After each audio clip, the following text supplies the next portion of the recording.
Oui, ça marche très bien. Donc, bonjour à toutes et à tous. Je m'appelle Sylvain Lefebvre, je suis chercheur à l'INRIA où je m'occupe d'une équipe de recherche qui s'appelle MFX. Euh, Vous voyez mon pointeur par ailleurs sur l'écran? Oui, Ok, tout à parfait. fait. Et donc nous, on est vraiment côté informatique, algorithmique et modélisation 3D. Et donc, ce qui va nous intéresser par rapport à l'impression 3D, c'est de générer des formes complexes.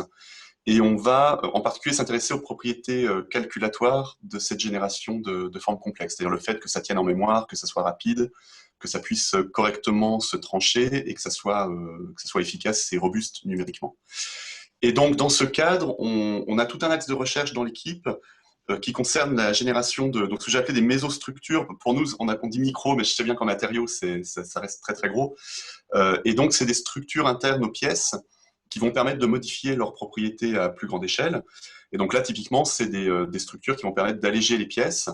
Donc là, à gauche, on va modifier la densité, en fait, et puis on va suivre le résultat d'une simulation mécanique pour avoir plus de densité là où il y a plus d'efforts, de contraintes, et puis alléger la pièce partout ailleurs. Et puis à droite, vous voyez un petit peu la même chose, mais cette fois-ci, on a un matériau qui va former des petites barres orientées dans l'espace, ce qui va permettre d'avoir une réponse qui est non plus isotrope, mais orthotrope dans ce cas-là, et donc d'alléger encore plus quand on connaît les efforts qui sont appliqués à la pièce.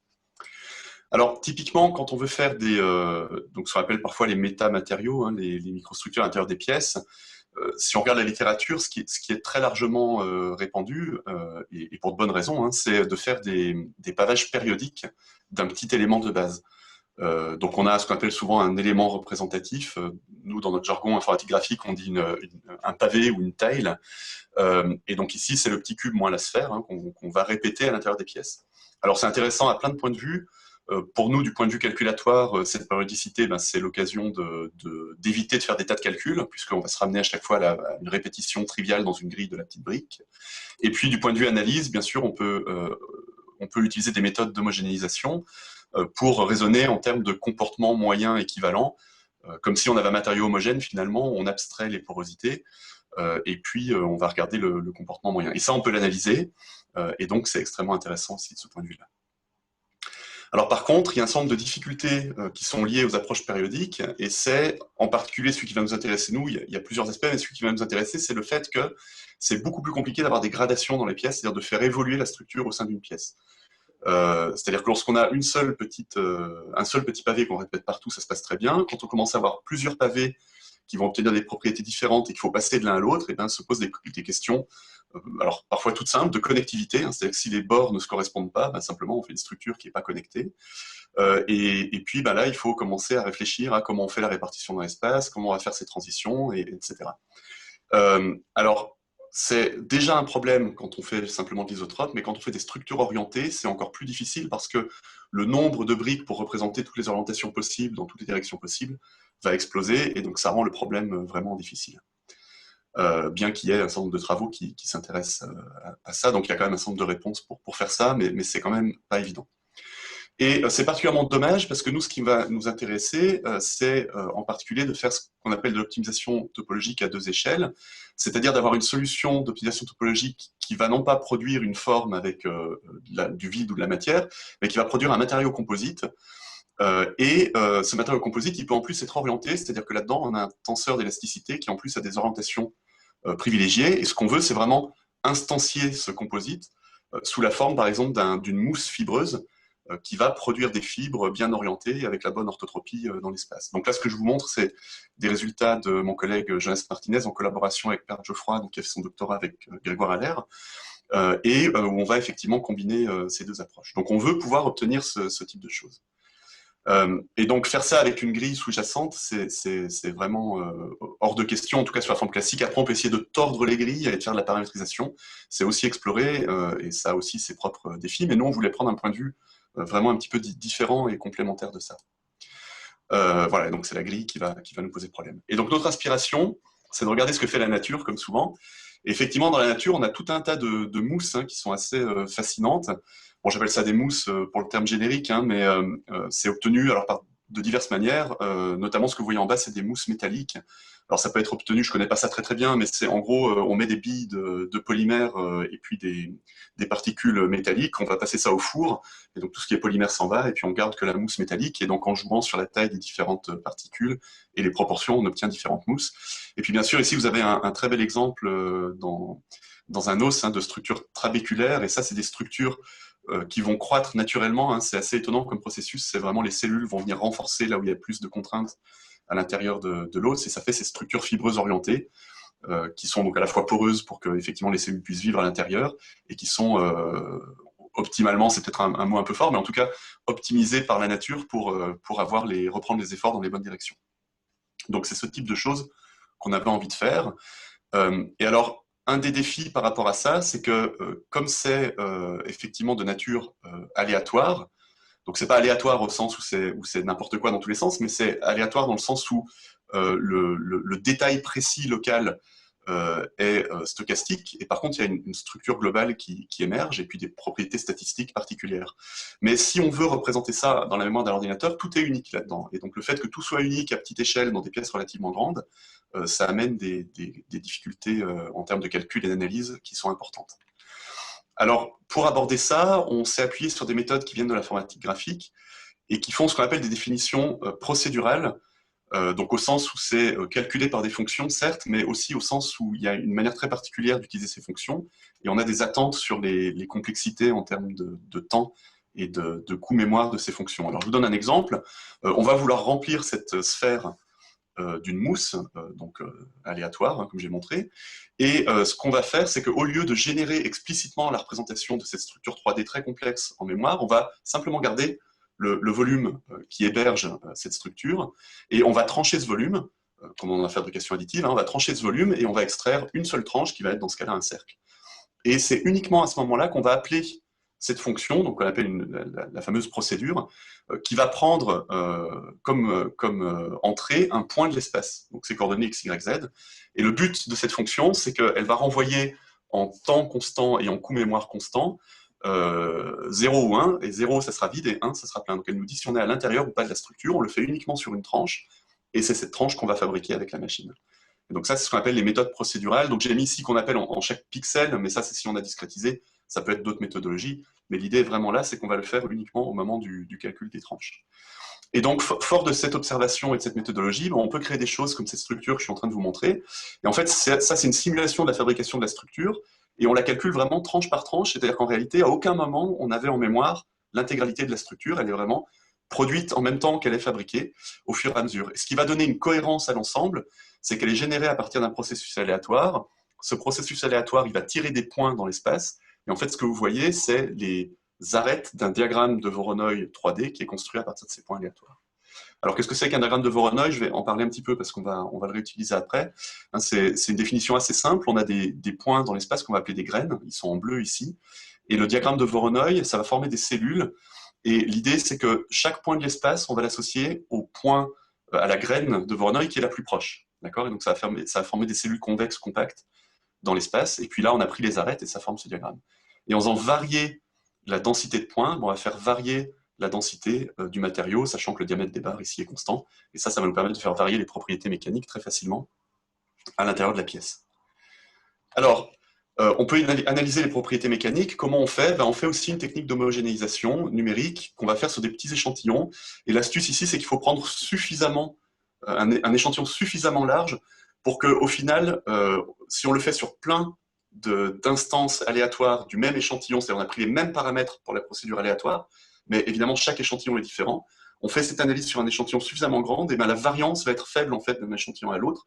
On va avoir un processus qui converge et qui nous donne les mêmes propriétés moyennes pour la famille d'échantillons. Et donc ça veut dire qu'on peut relier les paramètres de la procédure, ici ça va être la densité de barres et puis le rayon des barres, à des propriétés mécaniques, comme ici le module d'élasticité relative de l'échantillon. Ça, c'est des mousses isotropes. Et donc nous, là-dedans, ce qui nous a intéressé, donc, partant de cette méthodologie, c'est de se dire, est-ce qu'on peut arriver à faire des choses qui sont orthotropes? Ça nous intéresse beaucoup parce que c'est orientable et on sait qu'on va être bon en orientation si on y arrive avec ce type de méthodologie, parce qu'il n'y a pas de grille sous-jacente, il n'y a pas de structure globale. Mais donc l'enjeu, c'est d'arriver à suivre des champs de direction pour aligner des géométries qui vont faire émerger, on espère, des tenseurs d'élasticité qui ont une orientation forte. Et donc ça, c'est intéressant, hein, par exemple, faire des matériaux qui ressemblent au bois et puis qui vont être bien plus rigides dans certaines directions que dans d'autres. Mais en même temps qu'on fait ça, on veut aussi fabriquer ces choses-là sur des processus de fabrication additive. Et en particulier, ce qui nous a pas mal intéressé ces dernières années, c'est les processus type FDM, hein, donc type dépôt de filament, mais pas que, c'est en gros tous les processus de dépôt local, hein, ça va être par exemple tout ce qui est wire arc, tout ce qui est dépôt avec de la poudre qu'on va venir fusionner sur un laser, etc. Mais dépôt local, hein, donc c'est pas solidification dans un bain, mais vraiment du dépôt de matière locale, comme on fait avec le filament. Alors, c'est quoi les contraintes? On vient de parler des supports, hein. Effectivement, ça c'est une grosse contrainte, c'est-à-dire que quand on pose, là on est vu de côté, et quand on vient poser quelque chose, il faut que ce soit tenu en dessous, et là on a une tranche à cette hauteur où on a ce qu'on appelle nous un îlot, ou un minimum local de la forme par rapport à la direction de fabrication, et ça on ne peut pas le déposer, c'est pas tenu par en dessous, il faudrait faire des supports. Si on fait une mousse et qu'on fait des supports, on a perdu, parce qu'on pourra que très difficilement enlever ces supports, d'autant plus que, comme on va le voir, on a envie de faire des cellules fermées, et donc le support serait enfermé à l'intérieur des cellules. Donc ça, c'est quelque chose qui va nous embêter. Et puis, il y a l'angle maximum, un l'angle de surplomb maximum. Donc on peut arriver à un certain angle de surplomb, mais si on exagère, la matière va finir par tomber à nouveau. Et donc on ne peut pas faire ça, il faut respecter ces contraintes d'angle. Donc ça nous donne des contraintes géométriques très exigeantes sur les formes qu'on peut produire à l'intérieur de nos mousses. Et donc en particulier, quelque chose qui est très important quand on vient déposer localement, quand on vient extruder un matériau et le déposer localement, c'est que ce qu'on fait très bien en résine et en SLS, hein, typiquement des petites barres comme ça qui vont former dans les tranches des ellipses, hein, des cercles déconnectés, ça se passe très mal quand on fait de l'extrusion locale parce qu'on va en permanence extruder, arrêter, reprendre, voyager, etc. Et ça fait des impressions de très mauvaise qualité à cause des défauts qui arrivent lorsqu'on arrête et qu'on reprend l'extrusion. Au contraire, on a un gros avantage qu'on a envie d'exploiter, c'est qu'on peut faire des cellules fermées. Et par exemple, ici, vous avez une méthode finalement très simple, mais qui permet de construire des structures 3D fermées avec une technologie filament. On va simplement tracer des lignes dans chaque tranche, mais en décalant astucieusement les lignes, on peut créer ces cellules fermées et un pattern 3D de cellules fermées dans l'espace. Ce qu'on a du mal à faire avec d'autres technologies, par exemple avec de la poudre ou de la résine, on enferme du matériau. Ça, c'est très mauvais. Et là, en filament, on peut le faire en dépôt de fil fondu sans aucun problème. Alors, je vais vous présenter deux méthodologies un petit peu différentes. J'entrerai pas trop dans les détails techniques, qui sont plutôt de nature géométrique et algorithmique, mais bon, bien sûr, si ça vous intéresse au moment des questions, je pourrai détailler. Ce qui est intéressant avec ces deux méthodes, c'est qu'elles sont très différentes dans ce qu'on va mettre en œuvre. Donc la première, elle va vraiment mettre en œuvre des choses qui sont de l'ordre du diagramme de Voronoi que je vous ai montré avant, ce qu'on appelle des partitions spatiales. Et puis la deuxième méthode, elle va plutôt mettre en œuvre des méthodes de génération de patterns aléatoires. En fait, c'est presque du traitement du signal, en fait, cette deuxième méthodologie, signaux desquels on va extraire des trajectoires de dépôt. Alors, on va se concentrer sur la première. Donc ici, l'observation, c'était de se dire, OK, les cellules de Voronoi, ça a fait ses preuves, que ce soit en sciences des matériaux ou, comme on l'a vu avec les petites barres en fabrication additive, on sait que c'est des bonnes structures, elles ont plusieurs choses sympathiques. Et donc finalement, si on veut faire des structures fermées et pas avoir des petites barres, on peut simplement imprimer les faces d'un diagramme de Voronoi et on se dit que ça va bien se passer. On peut le calculer très rapidement, et si on imprime les faces, effectivement, quand on tranche, on a des lignes en fait dans chaque tranche, et donc ça va éviter ce problème d'avoir des petites choses déconnectées, ça va être bien. Ça fait des cellules convexes, ça veut dire que par nature, il n'y a pas de minima locaux, il n'y a rien qui pointe vers le bas, donc ça aussi c'est très bien. Et par contre, on va avoir un gros problème, c'est les supports. Alors pourquoi ça va mal se passer? Ici, on voit une tranche, cette fois-ci verticale, d'un diagramme de Voronoi 3D, donc comme c'est une tranche, ça ressemble à un diagramme de Voronoi 2D. Et si on regarde la direction de fabrication, on va voir qu'il y a plein de facettes qui sont quasiment à plat ou à certains angles, qui vont absolument pas s'imprimer sans support. Là, on aurait en plus des trous, hein, parce qu'on est à des angles très faibles, donc le processus de tranchage va générer des espaces entre les différents filaments, et puis tout ça risque de tomber et de s'effondrer. Donc ça, c'est effectivement pas très bon, et on peut pas directement le faire. Alors, ce qui est intéressant sur les diagrammes de Voronoi, et ça c'est une très jolie observation de mes collègues Jonas Martinez et Samuel Ornus, c'est que, en fait, quand on fait un diagramme de Voronoi classique, on utilise la distance classique qui est la distance euclidienne. Donc là, on a une représentation de la distance où on a un point au centre, et puis là, ce qu'on voit, c'est le cercle unitaire, donc c'est l'ensemble des points qui sont à une distance de 1 de ce point qui est au centre. Et donc, quand on utilise la distance euclidienne, ça produit le diagramme de Voronoi qui est à gauche, hein, c'est l'ensemble des points, à nouveau, qui dans le plan sont plus proches de ces points-là que de tout autre point. C'est ça qui va former cette cellule convexe. Mais on peut changer cette distance. Par exemple, il y a une autre distance qui s'appelle la distance L infini, qui est définie un petit peu différemment. Elle vous donne un carré, ça c'est l'ensemble des points qui sont une distance de 1 sous la distance et l'infini par rapport au point central. Et ça va vous faire un autre diagramme de Voronoi, parce qu'on a changé la définition de la distance, donc on change la définition et la forme des cellules de Voronoi. Alors, ça, c'est toujours pas imprimable, hein, par rapport à la direction de fabrication verticale. Il y a des plats, et puis il y a des angles vers le bas qui vont nous embêter. Par contre, il y a quelque chose de très intéressant qui se produit, c'est que si on regarde l'ensemble des angles que peuvent prendre les facettes de Voronoi, on se rend compte ici en 2 dimensions qu'il n'y a plus que 4 angles possibles. Il y a vertical, et puis les 2 diagonales. Et donc l'intuition, c'est que peut-être il existe des distances qui sont effectivement sympathiques et qui vont résoudre tous nos problèmes de support et d'angle limite, de surplomb.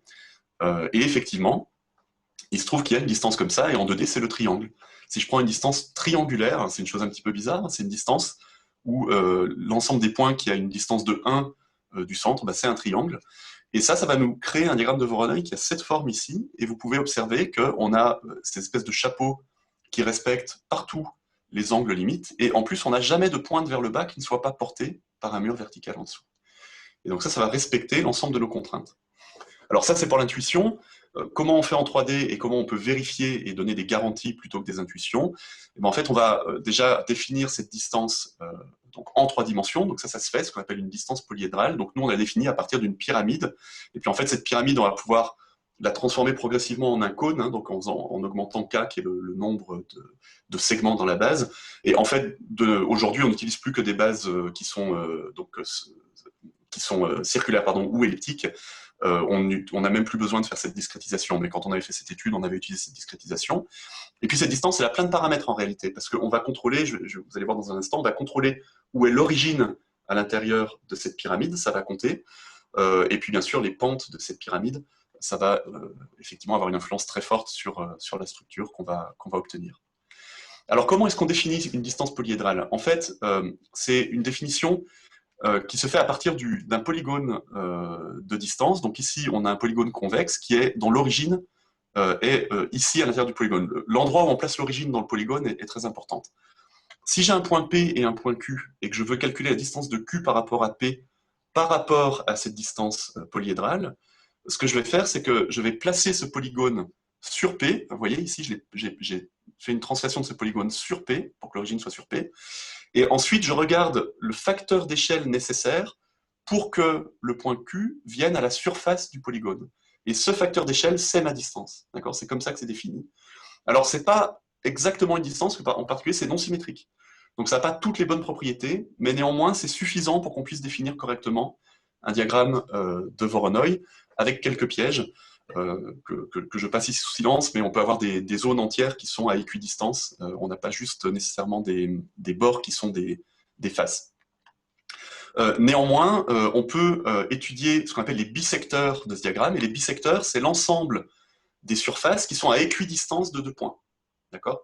Et il se trouve que ces bisecteurs, lorsqu'on a des distances polyédrales, ils vont définir, c'est des morceaux dont on sait, c'est des morceaux de plan. En gros, c'est des morceaux de plan avec des arêtes entre eux. Et on peut de plus énumérer l'ensemble des plans qui vont former ces bisecteurs.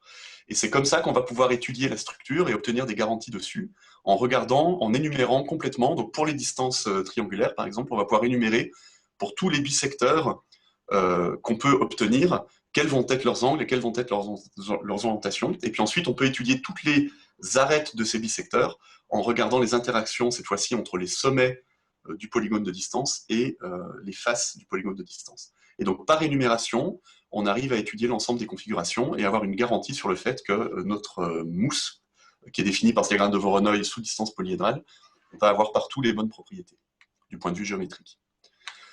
Et donc voilà ce qui se passe quand on fait varier nos cônes. Hein. On obtient toute une famille de mousses très différentes, et celles qui vont être particulièrement intéressantes, c'est celles qui sont ici, parce que vous voyez, là, on est en train d'écraser le cône en 3D, et ça va créer en fait un biais d'orientation dans les facettes des mousses, et ça, on sait et on peut vérifier que mécaniquement, ça va se traduire par une orthotropie dans le matériau homogène équivalent obtenu.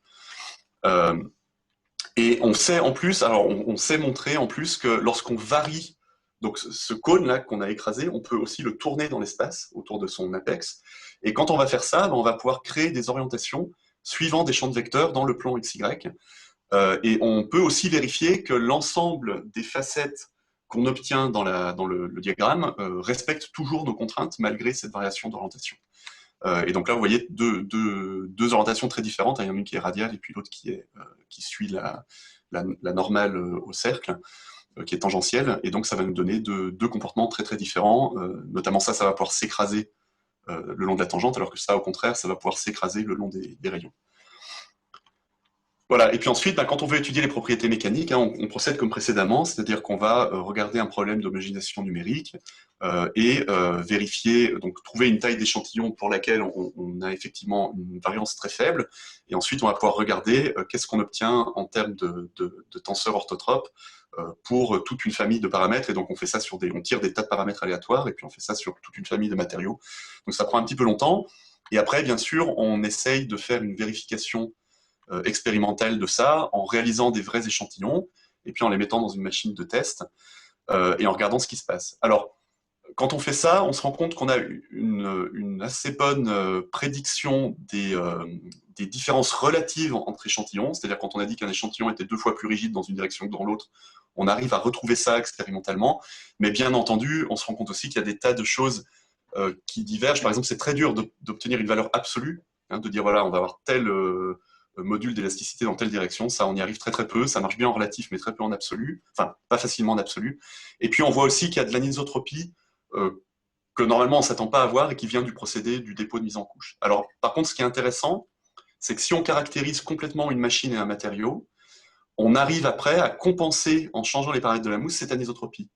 Vous voyez, parce qu'on va modifier la structure, comme notre structure elle-même est orthotrope dans les 3 directions, on peut compenser ce défaut d'anisotropie qu'on avait obtenu. Donc ça, c'est quelque chose qui est assez intéressant et assez unique. Mais bon, ça varie d'un matériau à l'autre, d'une machine à l'autre, etc. Donc il faut vraiment pouvoir contrôler tout le procédé pour espérer pouvoir faire ça. Alors, comment on génère nos chemins de dépôt? Ça, c'est un point qui peut paraître un point de détail, mais qui est extrêmement important parce que on imprime des parois qui ont exactement un dépôt d'épaisseur. Et donc, on n'a surtout pas envie de générer un maillage 3D et de le trancher avec un trancheur classique parce que il aurait beaucoup de mal à interpréter cette épaisseur. Et puis, d'autre part, on peut aussi faire toute une planification, toute une stratégie de dépôt qui est bien mieux adaptée à ce que ferait un trancheur par défaut. Alors, pour générer nos chemins, et puis rappelez-vous que notre structure, elle est définie par ce processus aléatoire et cette procédure qu'on va appeler dans les tranches, et donc on n'a vraiment pas envie de générer sa forme globale.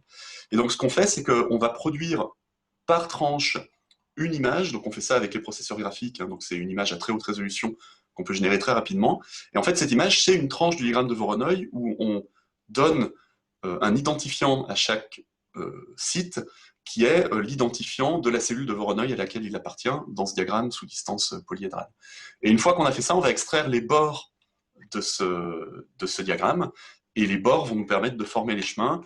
Alors il y a des petits détails ici concernant l'épaisseur, qu'il faut prendre en compte, mais ça se passe plutôt bien, et donc on peut produire les chemins d'impression de cette manière-là, au travers de toute la pièce, et à nouveau, on peut faire ça de manière extrêmement efficace du point de vue calculatoire.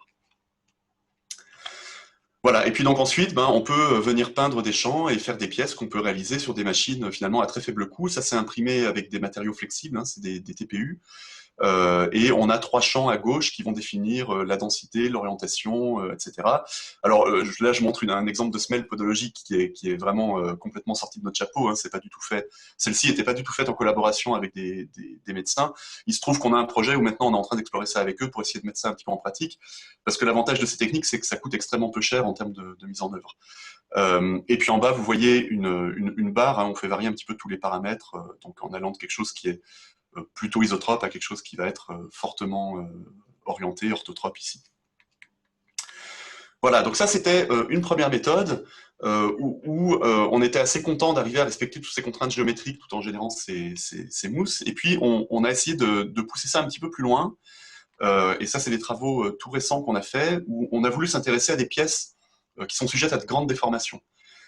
Et c'est inspiré en particulier par des collègues qui font des robots souples, donc qui peuvent se déformer, et on sait qu'ils sont très friands de ce type de méthode, et donc on voulait essayer d'aller un petit peu plus loin.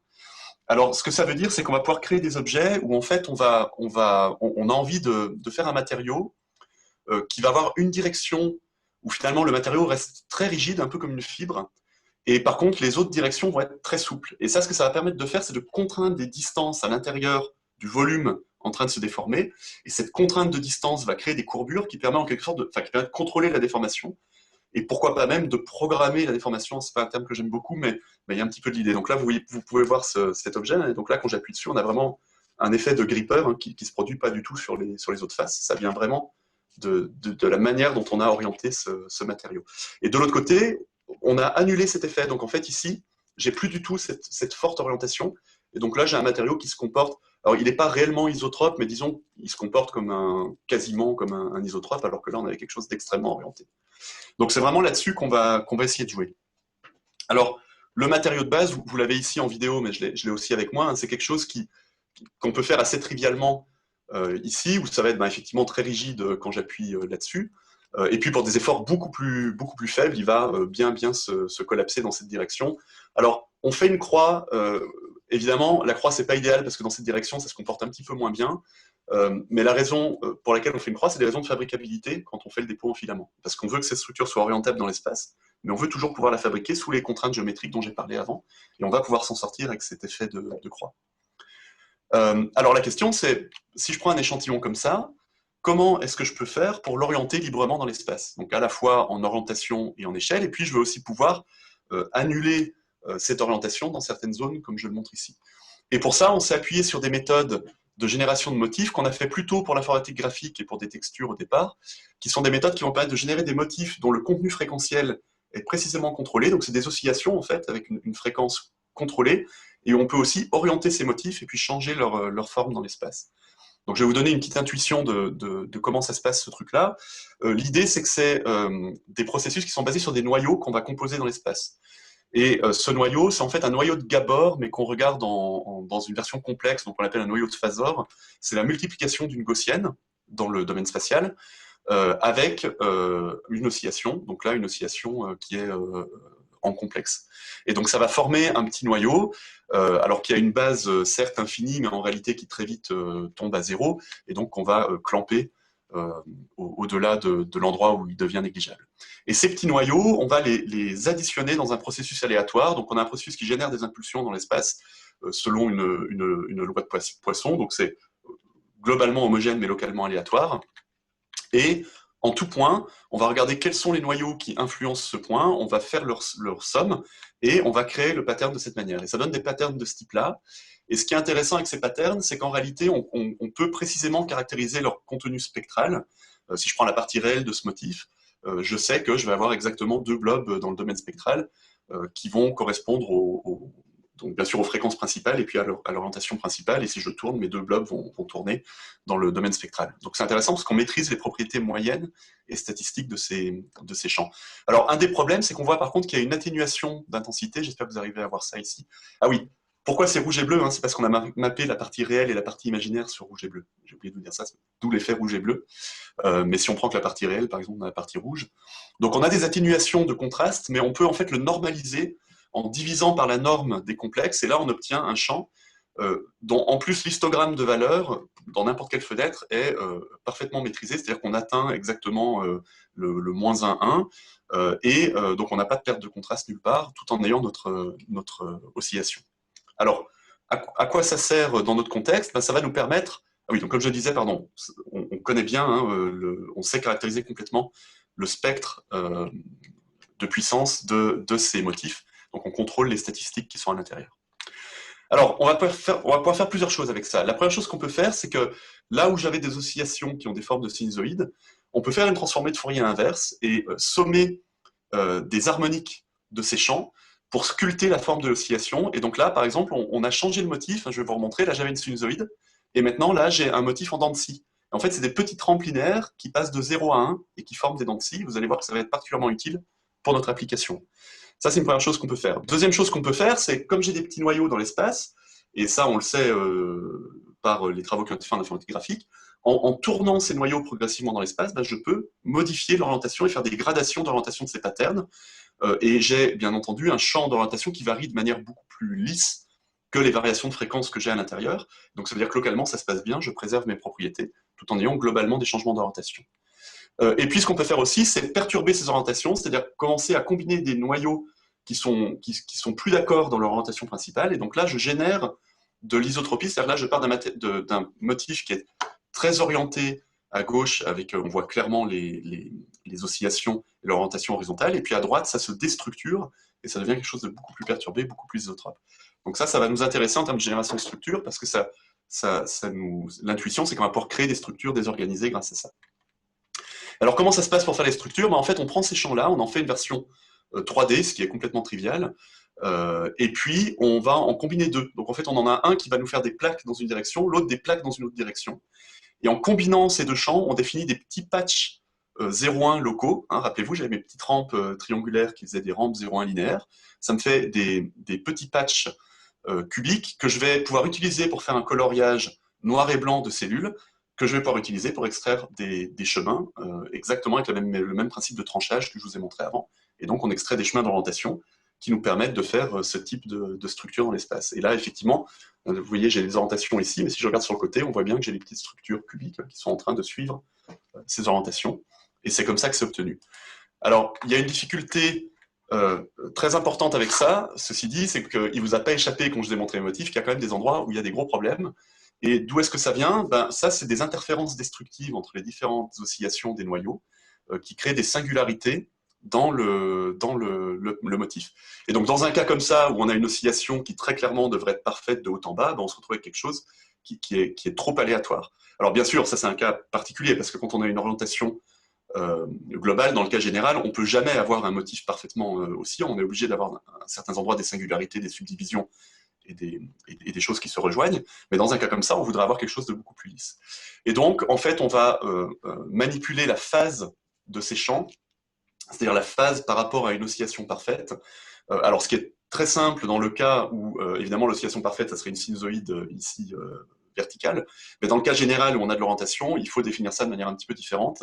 Et donc, en manipulant la phase, et en appliquant des filtres sur la phase, on va pouvoir régulariser le motif. Et donc ici, vous voyez un exemple où à gauche, j'avais le motif d'origine avec tout un tas de défauts. Et puis à droite, on a quelque chose de beaucoup plus lisse, de beaucoup plus régulier, où on a réussi à corriger ces défauts.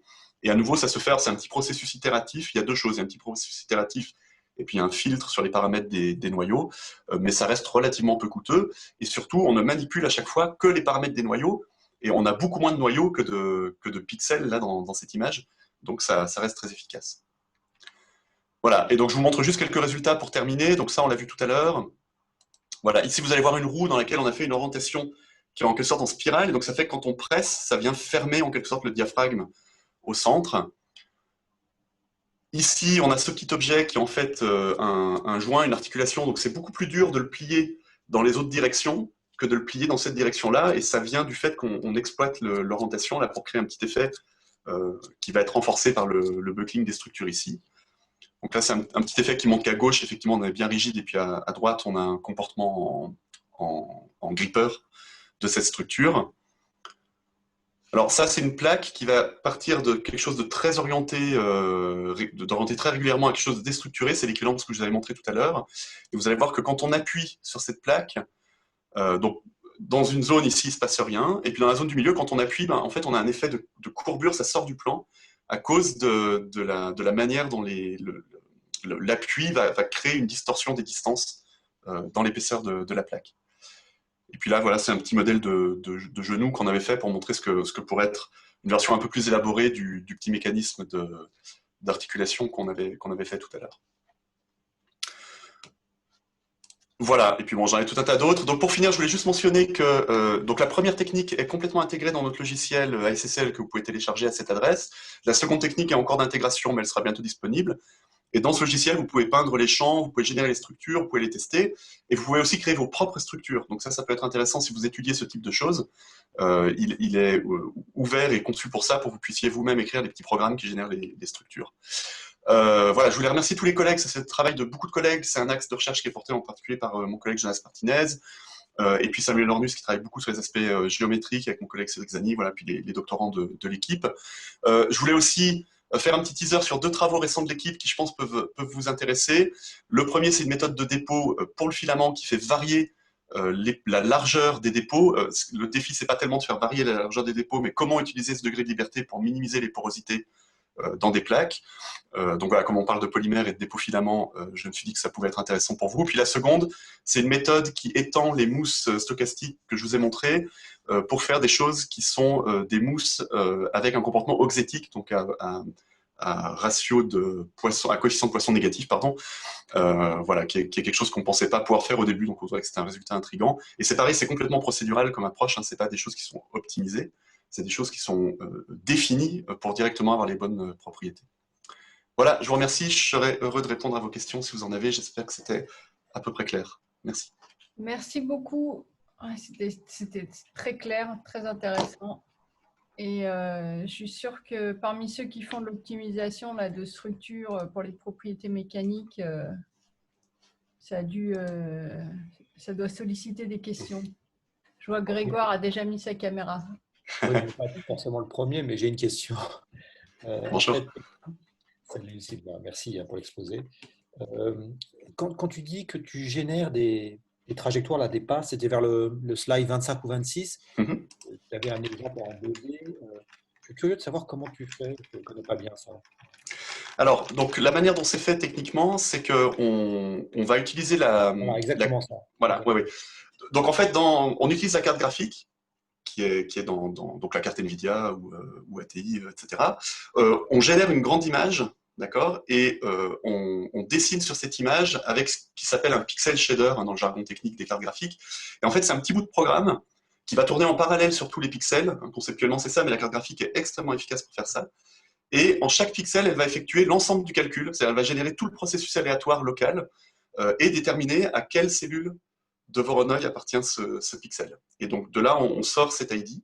Et puis ensuite, cette image, on va la relire sur le CPU et on a un algo de sweep qui va générer l'ensemble des frontières. Tu vois. Et donc ça, on peut le faire pour chaque tranche. Et même au sein d'une tranche, imaginons qu'on ait des tranches de très très haute résolution, on peut aussi le découper en morceaux pour faire ce calcul localement. La clé, c'est que ce processus aléatoire, on le calcule localement. C'est-à-dire que en mémoire, pour déterminer un point particulier, pour déterminer l'identifiant d'un point en particulier, on n'a besoin que d'une empreinte locale dans l'espace. Attends, si je comprends ton explication, ça c'est quelque chose qui détermine la géométrie. Mais là, quand je pensais au pass, je pensais que tu avais une trajectoire orientée, c'est-à-dire tu pars d'un point, tu passes partout. Ah, oui. C'est ça ce que tu D'accord. fais? Non, ça c'est fait dans un second temps. Donc là, ce que j'ai fait, c'est que j'ai juste extrait la géométrie des bords. Voilà, ça, d'accord. ok, j'ai compris. Voilà. Et maintenant, je vais effectivement faire une planification, un ordonnancement de ces chemins pour les imprimer. Alors, ça, c'est assez délicat dans ces structures. Un défaut de ces structures, c'est que comme elles sont aléatoires, elles s'impriment plus doucement, hein, puisque évidemment, on peut moins accélérer, on peut aller moins vite.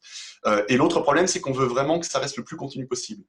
Donc, ce qui marche le mieux aujourd'hui par rapport à ça, c'est qu'on va créer un arbre couvrant. Donc ça fait un graphe qui est très souvent connecté. Pas partout, hein, on voit là qu'il y a un petit îlot, mais il est très souvent connecté. On va créer un arbre couvrant et ensuite on va l'imprimer en faisant un parcours en profondeur de cet arbre couvrant et puis en remontant sur les branches. Donc on dépose un peu à l'aller, on dépose un peu au retour de manière à être tout le temps continu. Voilà. Donc c'est un peu long, hein, oui. Ça c'est un des gros défauts de cette méthodologie. Alors, je me posais cette question parce qu'en fabrication métallique, un des enjeux, c'est de trouver les trajectoires, on va dire, en temps de parcours minimal, parce que ça coûte Oui. cher et c'est très long. Tout à fait, oui, oui.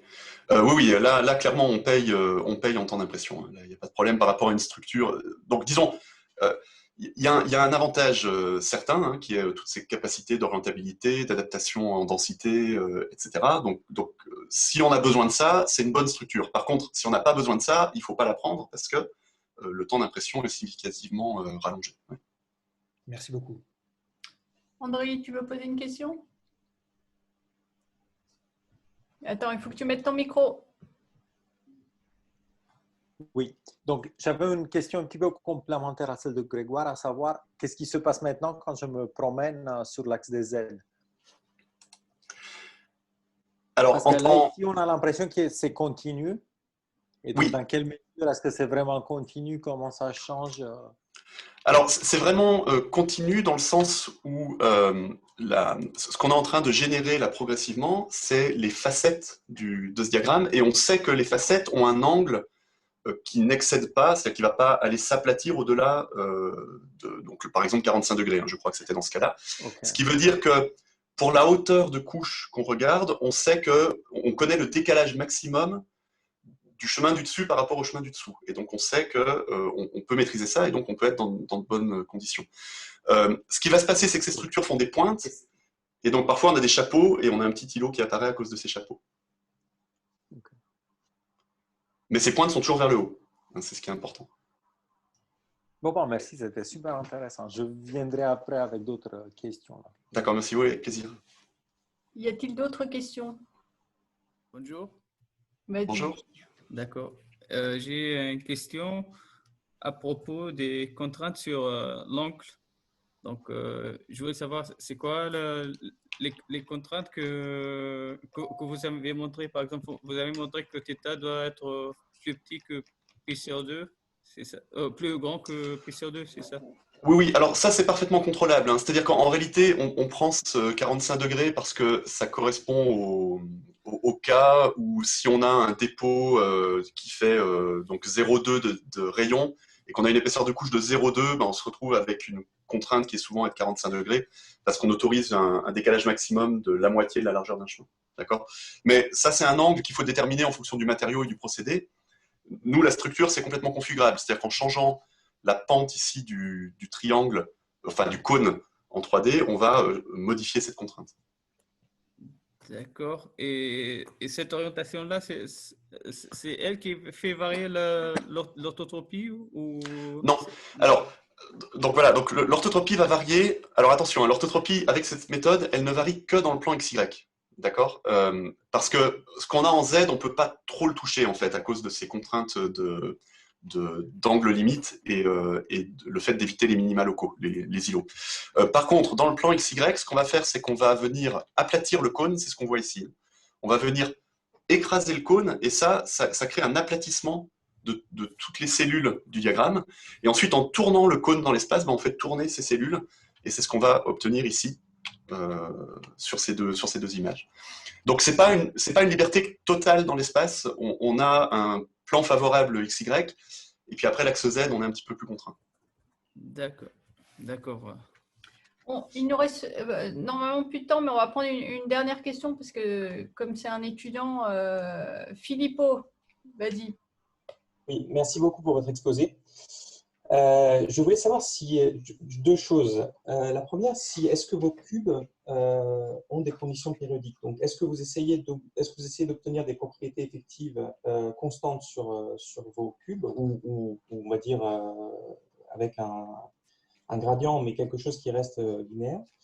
Et la deuxième question, j'ai pas tout à fait compris comment vous faites si vous essayez d'obtenir des propriétés mécaniques données, à distribuer les points qui ensuite vous permettent de générer les cellules de Voronoi avec la distribution de Voronoi. Très bien. Oui, c'est des bonnes questions. Alors, donc, la première question sur la périodicité. La périodicité, on ne l'impose uniquement que quand on fait l'homogénéisation, hein. Donc, c'est nécessaire, c'est-à-dire qu'en fait, on crée un petit échantillon qui est stochastique dans le volume de l'échantillon, mais globalement périodique pour faire une analyse par homogénéisation qui fait du sens. Et par contre, ce qu'on regarde vraiment, c'est quelle est la taille d'échantillon à partir de laquelle ça devient raisonnable. Parce qu'évidemment, si on prend un tout petit échantillon, on a 3 barres, on n'a pas du tout un comportement moyen raisonnable. Et donc, il y a cette question de trouver la bonne taille. Donc effectivement, ça c'est pour la première chose. Par contre, en réalité, quand on utilise des structures dans des objets, il n'y a plus de considération périodique ou pas, parce que la structure est générée aléatoirement dans l'ensemble de l'objet.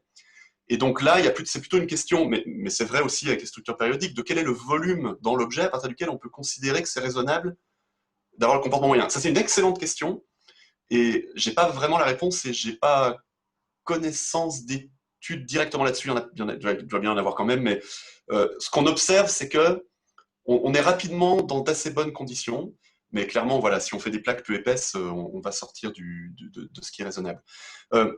Alors, concernant la deuxième question, on n'optimise pas les points, c'est vraiment purement aléatoire.